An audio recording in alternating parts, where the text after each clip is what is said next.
네, 안녕하십니까. 전 세계에서 전기를 쓰는 모든 제품을 소개해드리는 아톰전자TV의 아톰박사입니다.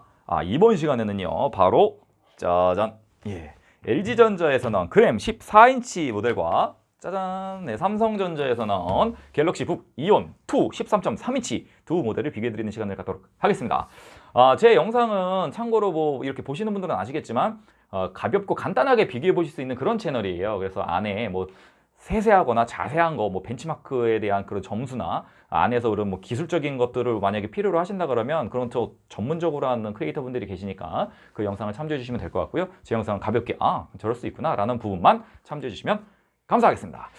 그리고 이 삼성전자 제품하고 LG전자 제품하고 어떤 게 더 좋지? 아니면 저거 주변에 쓰는 사람들 신상품이니까 못 보셨을 거 아니에요. 근데 여러분들 이게 아실 수도 있겠지만 먼저 이렇게 정부 기관이나 정치적 발언 아니고요. 정부 기관이나 기자분들이 이런데 많이 배포가 됩니다. 협찬식으로 많이 배포가 되고 실제 구입해서 쓰시는 분도 많이 계시고요. 그런데 자세히 보시면 뉴스나 TV에서 자세히 보시면요. 로고를 이제 이렇게 가리게 돼 있잖아요. PPL이나 이런 부분을 방지하기 위해서 로고를 가리게 돼 있는데 로고 이렇게 가운데에 이렇게 뭐 사과 같은 걸 붙여놓거나 이렇게 끄트머리에 사과 같은 걸 붙여놓은 그런 노트북이 있다. 그러면 끄트머리에 붙어 있는 건 다 삼성 제품이고요. 가운데 붙어 있는 건 전부 LG 제품입니다. 이거는 뭐 중요한 얘기는 아니지만 그렇게 해서 내가 만약에 좋아하는 연예인이나 내가 좋아하는 프로의 저 PD님이나 기자님이 삼성 걸 쓰는구나, LG 걸 쓰는구나 뭐 그런 부분도 간단하게 보실 수가 있겠죠. 자, 그러면 먼저 비교를 해드리겠습니다. 일단 그램 상품을 보시게 되면은 이렇게 사이즈가 한 1.3cm 정도가 위가 더 크게 돼 있고요. 옆부분 보시게 되면 가로 부분은 거의 한 8mm 정도? 눈대중입니다. 정확한 수치 아니고요. 8mm 정도가 더 크게 되어 있습니다. 그래서 실질적으로 14인치가 대각선으로 커지는구나 라는 부분을 쉽게 유추해서 볼 수가 있겠죠. 그리고 상품을 펼쳐서 보시게 되면은 화면에 대한 부분도 비교를 해보실 수가 있겠죠. 화면에 대한 부분을 비교를 해보시게 되면은 이렇게 하단부에 맞췄을 때 상단으로 길어지는 부분을 보실 수가 있어요. 이 상단으로 길어지는 부분이 아마 한 1.2cm 정도 더 길어지게 보이게 되는데 그러면 실질적으로 화면에 대해서 스크롤을 조금 더 적게 할 수 있지 않을까요? 라고 생각하실 수도 있지만 그건 아닙니다. 그거는 아니고요. 화면 비율에 대한 해상도에 대한 비율이 있어서 약간 확대되고 약간 줄어들고 이런 개념도 있기 때문에 그 부분은 그냥 참고만 해주시면 될 것 같습니다. 그리고 기본적으로 이렇게 열었을 때 힌지 부분이 얼마만큼 밀리냐에 따라서 이 힌지가 상품을 받쳐주냐 안 받쳐주냐 이런 부분이 있는데 LG 제품은 다리가 더 두꺼워요. 보이십니까? 다리가 뒷다리가 엄청 크게 돼 있고 앞다리 얇게 돼 있죠. 그래서 이 뒤에 스크린이 이 테이블에 안 닿게 되어 있습니다. 그러면 이 모서리에 상처가 나거나 이런 부분에 대해서 좀 더 내구성이 더 있을 수가 있겠죠. 그런데 삼성전자 상품 같은 경우는 보시게 되면 이 힌지로 거치하는 방식이기 때문에 이렇게 열었을 때 보시면 보이십니까? 보이시죠? 이렇게. 요 받침대 역할을 해주기 위해서 힌지가 이렇게 돌출돼서 나오는데 그 부분이 자연스럽게 키보드에 경사각을 줌으로써 타이핑을 할 때 손목의 스트레스를 최대한 최소화할 수 있다라는 부분이 특징이라고 보실 수 있겠습니다. 그리고 상품을 이렇게 펼쳐놨을 때 14인치 모델이나 13.3인치 모델이나 딱 보셨을 때 기본적으로 요 볼 사이즈는 거의 규격 사이즈여가지고 볼 크기는 똑같습니다. 똑같을걸요? 잠깐만, 똑같나요? 그러고 보니까 볼 간격은 똑같네요.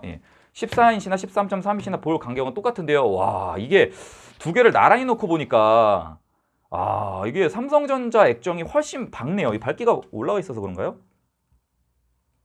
밝기를 올려도 진짜 삼성 제품이 확 밝아요. 안 그렇습니까? 삼성 액정이 훨씬 밝게 되어 있습니다. 그리고 컬러도 약간 예전 그램 2020년도 그램 모델처럼 약간 아이보리 느낌이 살짝 나는 부분이 있고요. 그리고 이런 터치패드를 사용을 할 때 LG 상품은 약간 펄 느낌이 있는 것처럼 살짝 뭐 고무지우개를 지운다라는 느낌이라고 그래야 될까요? 그런 식의 약간 이렇게 좀 이렇게 손을 좀 잡아주는 살짝 접촉해서 이렇게 접지가 되는 그런 느낌이 있는데 삼성 상품은 그냥 슉슉 미끄러 다닙니다. 그래서 되게 부드럽게 되어 있어요. 그래서 이런 마우스를 쓰시는 분은 전혀 상관이 없으시겠지만 마우스 없이 그냥 터치패드만 쓰시는 분들은 이 부분도 선택하실 때 조금 차이점이 있을 수가 있겠네요. 그리고 이렇게 삼성 상품 항상 특징이 보시게 되면 여기 지문 인식 기능이 있어서 어디 도서관이나 서점이나 도서관이 서점이죠. 카페나 이런데 이렇게 오픈 스타일로 놓고 다니시거나 할 때 사무실에서도 마찬가지고요. 보안을 지문으로 걸어놓을 수 있다는 점 그런 부분이 특징일 수 있고요. 혹시 LG 상품도 여기서 지문이 되나요? 이건 제가 한번 다음에 확인을 해서 영상을 올려드리도록 하겠습니다. 그리고 상품에 제가 전 영상에서도 말씀을 드렸는데 이보 마크가 있는 부분이 있죠. 이 이보 마크가 있는 게 있고 이보 마크가 없는 게 있습니다. 근데 전 시간에 제가 어떻게 하면 오해를 할 수도 있는 부분이 이보 마크가 있으면은 안에 다 최적화가 되어 있다 이렇게도 말씀드릴 수 있지만 쉽게 판단할 수 있는 거죠. 그런데 메모리 카드가 온보드 되어 있어야 돼요. 근데 메모리 카드가 만약에 교체식으로 업그레이드가 돼 있다 그러면 모든 부분들이 인텔에서 요구하는 부분으로 다 세팅이 되어 있다고 하더라도 두 상품이 안에 하드웨어 구성이 똑같다 그러더라도 메모리 카드가 온보드가 되어 있지 않으면 이보 마크를 받을 수가 없습니다. 그래서 온보드 되는 메모리는 대부분 LPDDR4 메모리라 그래서 저전력 메모리를 사용을 하는데 그런 부분들에 있어서도 이 인증 마크가 다 인증을 해주고 있다라는 부분이고, 반대로 말씀드리면 이보 마크가 있으면 메모리 카드 업그레이드가 안 된다. 그렇게 생각을 하시면 될 것 같습니다. 대신 SSD는 업그레이드가 가능하겠죠. 네. 그리고 나머지 부분은 이제 닫아서 보시게 되면은 단자 부분을 설명을 안 드릴 수가 없겠죠. 예, 이 부분은 항상 전작 시리즈에서도 계속 반복적으로 나오는 부분인데요. HDMI 풀 단자를 달고 나옴으로 인해서 기존의 작은 14인치나 13.3인치 작은 화면에 대한 단점을 커버할 수 있는 부분은 정말 좋은 부분입니다. 근데 보시게 되면 C포트 보이시죠? C포트 개수가 LG전자 거는 2개고 삼성전자 건 하나여서 아니 이거 그러면 단자가 많은 게 더 유용한 거 아닙니까? 라고 얘기하시는 경우가 있는데, 충전 단자가 LG전자 제품 같은 경우에는 이 C포트로 해서 썬더볼트 기능을 이용해서 충전을 하게 되어 있죠.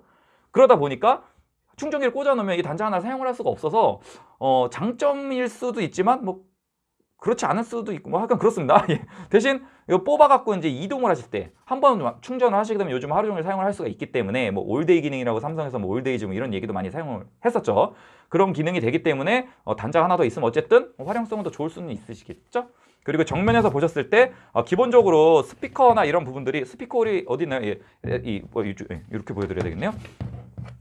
스피커 홀이 삼성전자 제품 같은 경우에는 옆면에 있고 LG전자 제품 같은 경우에는 하단에 있어요. 하단에. 그리고 이렇게 딱 보시게 되면은 흡기 홀이 와 LG가 넓고 삼성은 좁네요. 아니죠? 예, 제가 항상 이 까는 영상 보여드릴 때 보면 여기 부분이 막혀 있죠. CPU가 들어가 있는 부분으로만 뚫어져 있고 나머지 막혀 있는 부분이기 때문에 요거는 그냥 겉에는 데코레이션의 느낌이다라는 정도로 봐주시면 될 것 같습니다. 자세한 거는 제가 요거 안에 인사이드 오픈 영상 때 한번 보여드리도록 하겠습니다. 그리고 메모리 기능이 있는데 요거는 기본적으로 사용을 하실 때 요즘엔 그 유심칩이죠. 유심칩을 꽂으셔가지고 LTE 기능을 이용해서 바로바로 무선 인터넷 쓸 수 있는 데이터 약정하셔서 쓰시면 되죠. 근데 요즘에 스마트폰으로 핫스팟을 걸어서 다 쓸 수가 있는데 굳이 이게 필요하나 하는데 필요하실 수 있습니다. 왜냐면 이거 핫스팟 쓰다가 전화 오면 끊긴다거나 아니면 이런 좀 중요한 작업을 할 때 뭔가 좀 느려진다거나 그럴 수가 있기 때문에 전용으로 요거를 쓰시는 분들이 또 계세요. 그래서 그런 부분들이 있다는 부분 보시면 될 것 같고요. USB는 전부 3.0 두 개가 들어가 있다라는 부분은 보시면 될 것 같습니다. 뒤에 힌지 부분은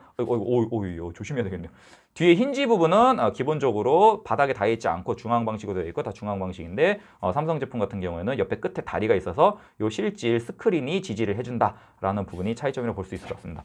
마지막으로 이렇게 이제 바닥면 부분에 보면 제가 항상 이거 인사이드 오픈 해드릴 때 말씀드리는 건데 요 부분을 떼어내서 나사를 풀어야 안에가 오픈이 되게 되어 있어요. 그래서 요 USB 단자 쪽이나 백판 쪽으로 뜯으면 다 뜯어지게 되어 있는데 LG 제품 같은 경우에는 나사가 진짜 많이 박혀 있습니다. 나사가 많고 이런 고무들도 되게 튼튼하게 붙어 있어서 떼기는 힘드셔요. 떼기는 힘든데 업그레이드 솔직히 몇 번이나 하겠습니까? 뭐 10년 가야 한 번 할까 말까인데 그 업그레이드를 위해서 이걸 쉽게 빼게 돼 있고 그런 개념은 아니고 오히려 그 10년 동안 쓰시면서 절대 떨어지지 않게끔 정말 튼튼하게 양면 테이프로 해가지고 튼튼하게 잘 붙어 있다는 부분이고, 반대로 말씀드리면 삼성 제품은 이 안에가 나사 4개만 딱 풀면 바로 뜯어지게 돼 있기 때문에 그런 부분은 서로 장단점이라기보다는 서로의 차이점, 다른 점이다라고 볼 수가 있겠습니다. 오늘 이렇게 간단하게 LG전자에서 나온 14인치, 삼성전자에서 나온 13.3인치 두 모델을 비교해드렸는데 어떻게 도움이 되셨습니까? 그럼 다음 시간에 더 알찬 비교 영상 올려드리는 아톰전자TV의 아톰박사가 되도록 하겠습니다. 그리고 이 시청자분과 구독자분의 구독은 제가 영상 제작을 하는데 아주 큰 도움이 됩니다. 그럼 구독 안 하셨으면 구독 부탁드리고요. 다음 시간에 다시 만나요. 제발! 제발!